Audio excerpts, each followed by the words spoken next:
beredar alun bagi wajib pajak yang belum memiliki NPWP atau belum mengintegrasikan NPWP dengan NIK, maka dapat menggabungkan keduanya. Proses penggabungan data NIK menjadi NPWP bisa dilakukan sendiri.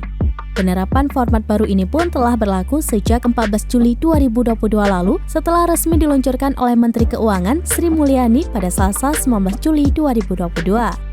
Pertama, login melalui laman pajak.go.id. Apabila NIK sudah valid, maka bisa langsung menggunakan NIK. Namun jika belum bisa, gunakan NPWP terlebih dahulu.